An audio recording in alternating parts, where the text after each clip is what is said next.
Welcome back to the most hardcore EA Sports FC tactical channel. Continuing from our last video, we will further discuss the remaining traits in this episode. Low or high baller. Your crosses will always be low or high crosses. Only FP can learn. This means that anyone, including oneself, will receive either a high or low ball when inside the penalty area. This is a functional trait. Both traits are only of A grade and are for all classes. There's no probability mentioned in the description, so it's always 100%, which is quite good. Moreover, these traits can be purchased in the game store at a very affordable price. This trait has several uses. 1. For playmakers to coordinate with volley or header shooters. It increases the certainty of receiving the ball inside the penalty area, allowing shooters to focus on enhancing one aerial ability. Due to game design, mastering both high and low aerial shots is never as effective as specializing in one. 2. For shooters to self-pass inside the penalty area. Given the existence of good at or very good at for high and low shots, theoretically, aerial shooters have a higher potential than flat shooters. This can be maximized with a baller trait. Low or high ball lover. On attributes add X% for low or high ball. Based on the description, it can not only increase the attributes for volley or header but also for other aerial commands like trapping and passing. This distinguishes it from traits that focus solely on high or low aerial ball skills. The power gradient is as follows. The 9% in the S-specific class is considered superior and is currently only available for premium goalkeepers. The bonus data for this category is relatively high, with 6% for the S grade. Even though it's an attribute bonus, it's generally better than a 4% effect, serving as an extra perk for aerial players. The best players to equip with this are volley or header shooters, allowing them to actively choose their strongest shooting method. Next are defenders and goalkeepers. However, since it's a defensive trait, increasing a specific ability means sacrificing others, so it's generally not recommended. Anti-long shot, only GK can learn. On attributes add X% when the opponent is shooting from outside the penalty box. The power gradient is as follows. Given that long shots inherently have distance decay and pose less threat, top-tier PvP players usually shoot inside the penalty area to ensure accuracy. This trait is not as good as others that offer consistent bonuses. However, the A-grade version can be purchased in the store. If it's a primary trait, it's a nice-to-have trait. Otherwise, it's not recommended for secondary trait slots. Gauge, dual winner in goal and match start, full power. Own team's power play gauge adds X. I haven't delved deep into the FCT full power gauge yet, but from my current understanding, it's entirely different from the CTDT system. The full power gauge increases by 1% every game minute. Duels, including interceptions, grant additional power. The winning side gets less, while the losing side gets more. The speed of power acquisition in FCT duels has been significantly reduced compared to CTDT.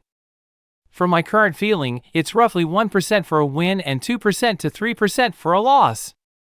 Hence, it's challenging to execute a power play in the first half, it's usually activated in the second half.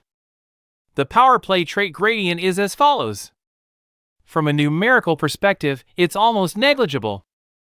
Unless it can change the overall power play rhythm, such as enabling a power play around the 30-minute mark in the first half, these traits have no substantial effect. If used as part of a system, stacking multiple power play traits to achieve a consistent halftime power play might lead to a qualitative change.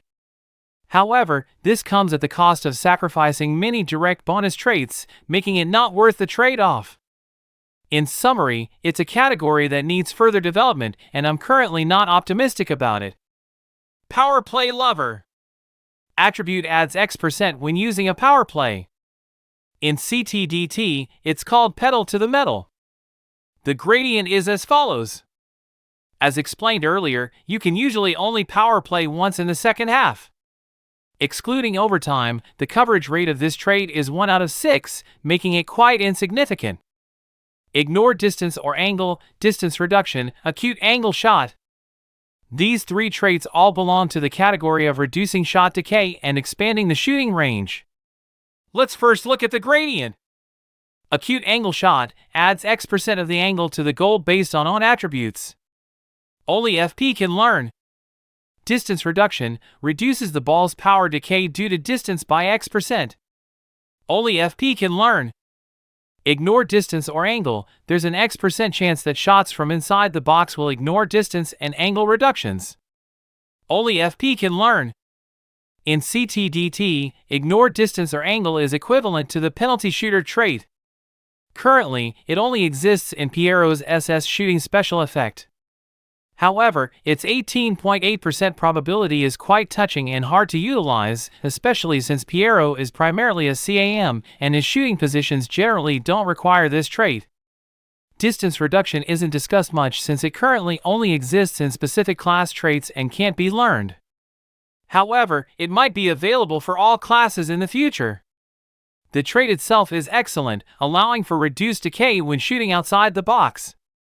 But it's a trade-off with ability enhancement. If you stack multiple, achieving minimal distance decay, then the shot itself won't have any enhancement and won't be as strong. It's better to stack 3 ability traits and try to shoot from within the box. Acute angle shot uses an ability enhancement algorithm. Since small angles also have decay, it's unclear if the added ability can offset the angle decay. Maybe stacking multiple can help? My view is that if the main trait provides acute angle shot, it's a nice bonus for LW or RW, allowing for breakthroughs and direct shots from the sidelines. If it's a secondary trait, it's better to directly enhance the ability. Skill moves or upset attribute belong to the adversity category. Skill moves allow on attributes to add X% in matchups when the power of the selected skill move is lower than the opponent's. Only FP can learn.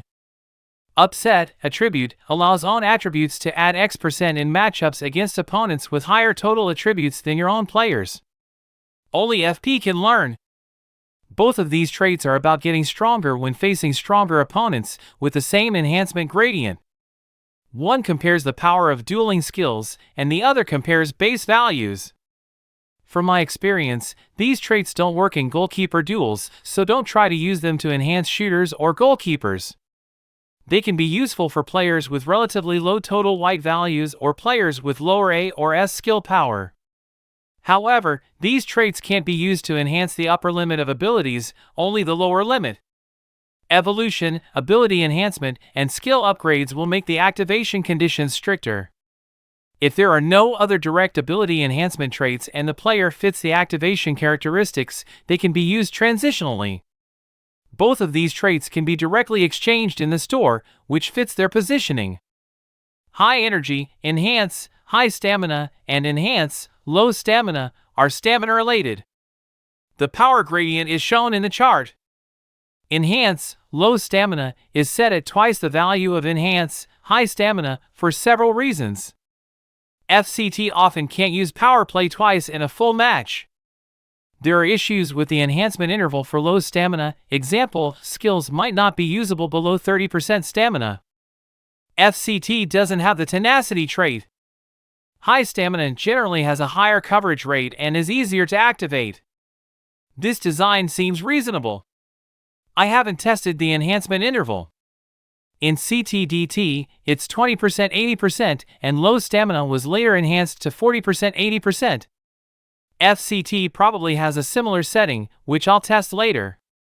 These traits can ensure a decent coverage rate, especially the high stamina version. The enhancement values are also standard.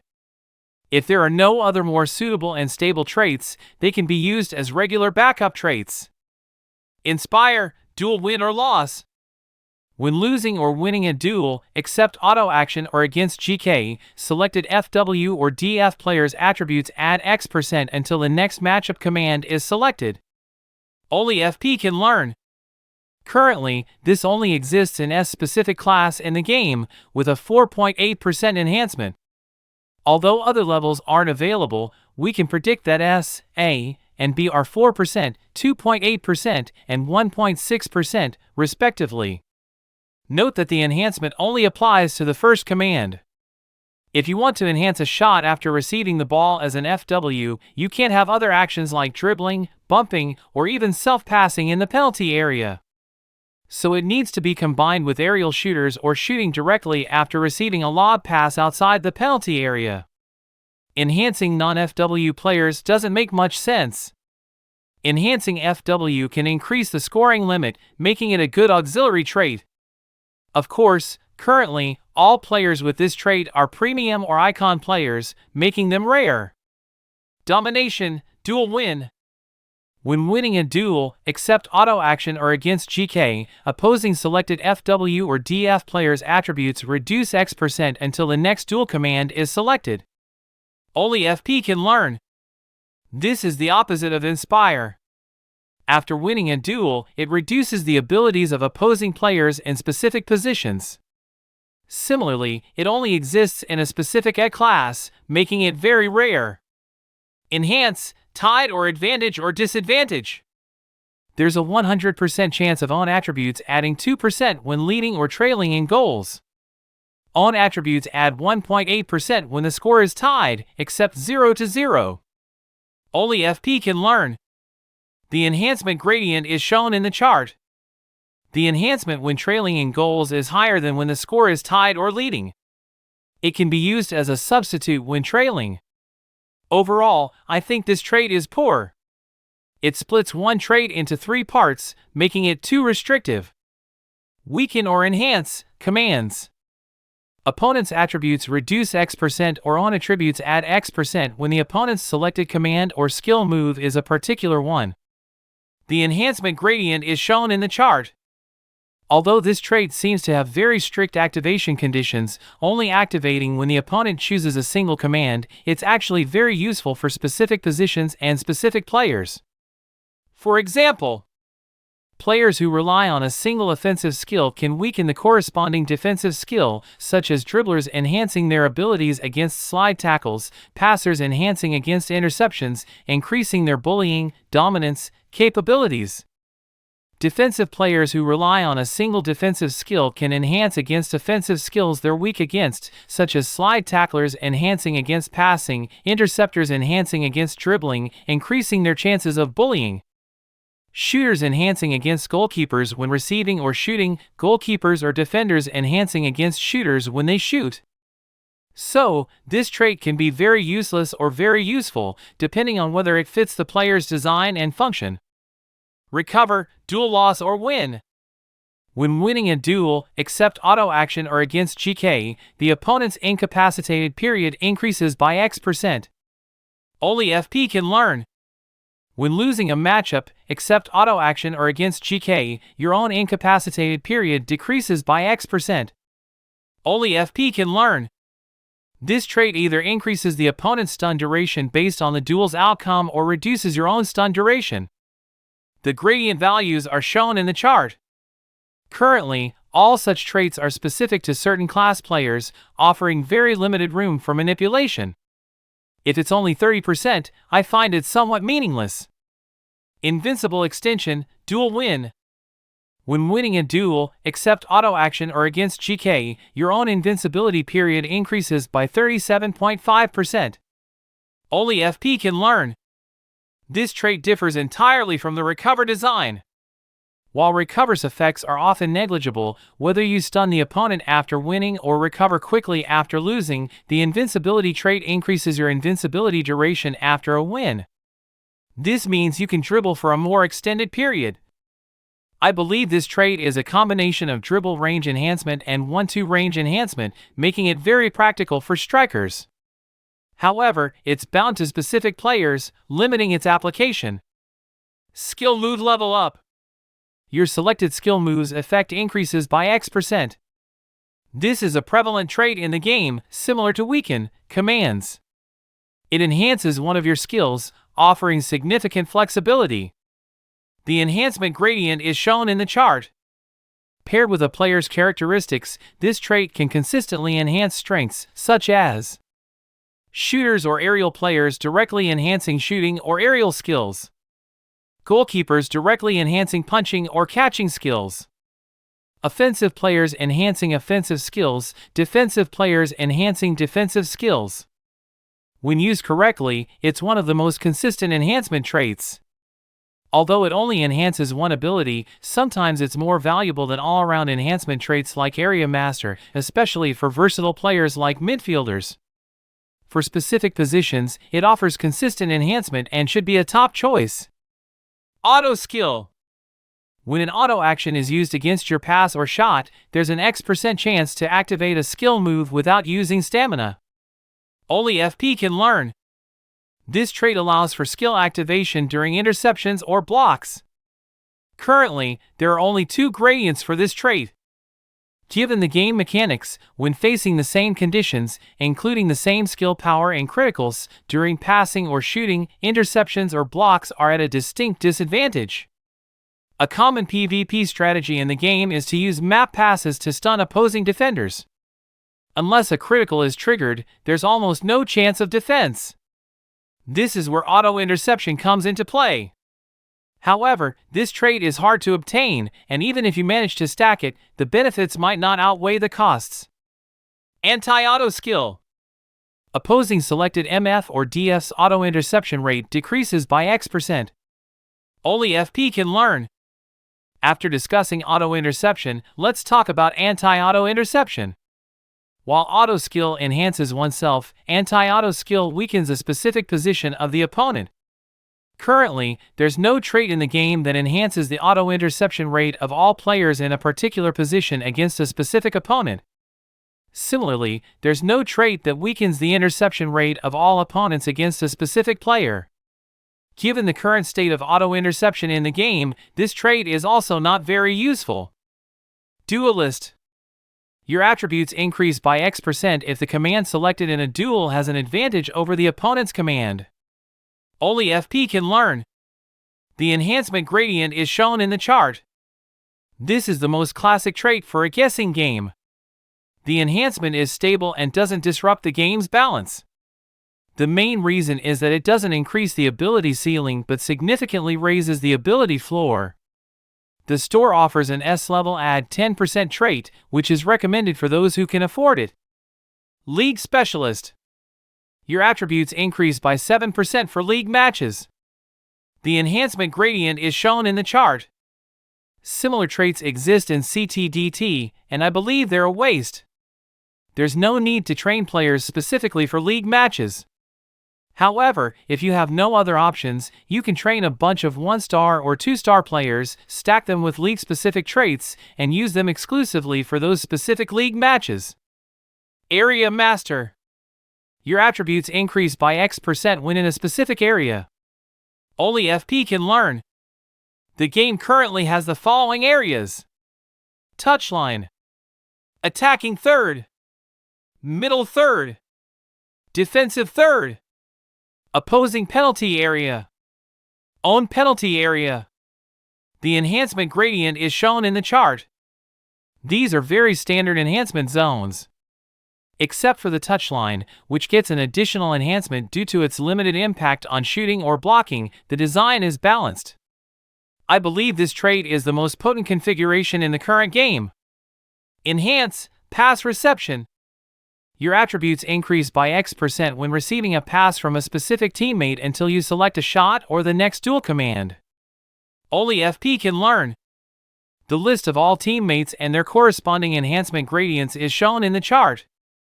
This trait is generally used for shooters or aerial players. Once they receive the ball, they should immediately choose to shoot, as selecting other commands will consume the enhancement. Reduce, duel win. When winning a duel, except auto action or against GK, the opposing player's stamina decreases by 31.5. Only FP can learn. Currently, only an rarity seasonal class has this trait. Based on CTDT's Stamina Killer, which reduces stamina by a percentage, I believe it's better to opt for other enhancement traits. Critical Connoisseur. Your critical rate increases by X%. Critical enhancements are tangible. In FCT, where skill enhancements are limited, instant activations play a significant role. When triggered, they can be incredibly powerful. However, it requires good luck. It's hard to determine the normal state of critical's probability or the enhancement rate. But you don't need to worry about that. If you can't stack it to around 40%, relying on a single potential isn't as reliable as directly enhancing abilities. To summarize, the traits I rated with 3 stars are Skill Move Level Up, Duelist, and Area Master. The characteristics of these traits are that they are all ability-enhancing traits, and their enhancements are extremely stable, with values that are standard or above average. Area Master, as one of the few stable full ability enhancement traits, I believe is the strongest trait in the game. Duelist, although it is stable and has a high enhancement value, does not enhance the ability when guessing wrong, so its main function is to save trait slots for other functional traits. Skill Move Level Up, although it only enhances a single ability, is a permanent and stable enhancement for players who rely on a single ability, such as shooters, goalkeepers, and those who dominate in guessing, without any restrictions. Then there are all the 2-star rated traits: Anti-Position, Low or High Ball Lover, Enhance, High Stamina, Weaken or Enhance, commands. Similarly, they are all ability-enhancing traits.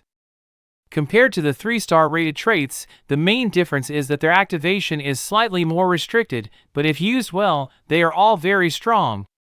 Position Nemesis can be considered a weaker version of Area Master. High and low ball enhancements, with their numerical advantages, are top configurations for aerial dominators. Full Stamina Enhancement is the best overall level of stamina-related enhancements. Action Nemesis or Enhancement is similar to the 3-star Skill Move Level Up, but the initiative is in the hands of the opponent. Finally, there are all the 1-star rated traits. Some are ability-enhancing traits that are more dependent on activation conditions, and some are functional traits that appear. Anti-League or Anti-Color, stamina-related enhancements are relatively inferior versions of the same category. Adversity class enhancements increase the lower limit, with many restrictions. Enhance, Pass Reception, Inspire both require specific teammate support.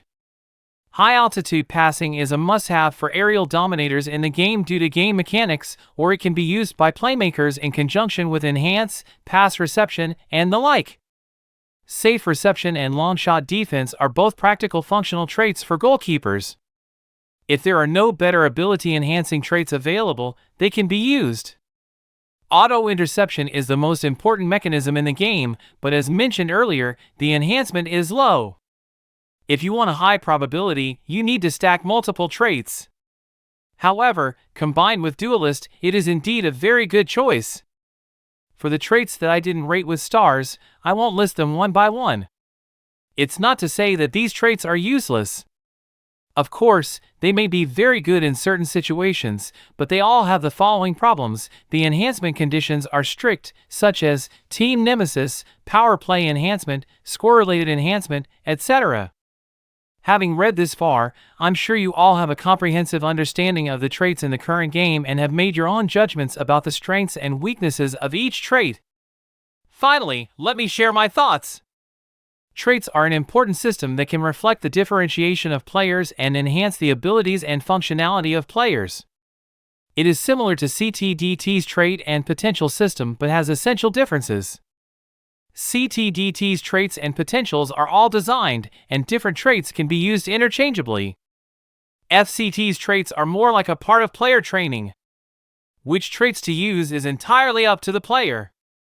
Each trait can only enhance a small part of the player's ability. You need to fill the trait bar to possibly stand out in some way. All traits are put together to make a choice. You can't have it all. If you want 80% auto-interception, you must give up 20%-40% ability enhancement. The strengths and weaknesses between different potentials are naturally different, just as I rated all the traits with stars in the video. Although the game can balance the strengths of different traits through numerical design, from the data currently available in the game, I don't think this balance is well mastered. For example, a leading trait can get a 2% enhancement, which is not as good as a 4% offensive area ability enhancement trait. The balance between ability-enhancing traits and functional traits is also a difficult task. For example, you can choose to have a 12% reduction, or you can have a 12% offensive area full ability enhancement. How would you choose? Isn't the result obvious? From the current point of view, it is impossible to have multifunctional players like those in CTDT. This limits the gameplay to the most basic guessing and map passing mode, missing many changes in gameplay, such as large area, high probability map interception affects map pass success rate. Skill blocking affects guessing in duels.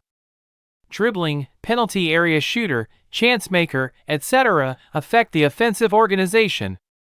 Marking defense, cooperative defense, summoning, etc. affect the defensive mode. Another point to mention is the cost of trait training.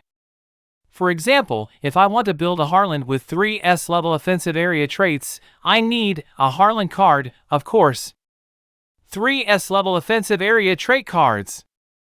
Enough S-trait upgrade tools to upgrade to LVL 10. This will be a long process. Of course, this is also where the fun of the game lies. The good thing is that all your accumulations can be inherited. If you don't want to use Harland anymore, or if a newer, stronger player appears, these traits can be directly transferred to other players. The game is still in its early stages, and more types of traits will be released in the future, or trait balance adjustments will be made. Let's wait and see!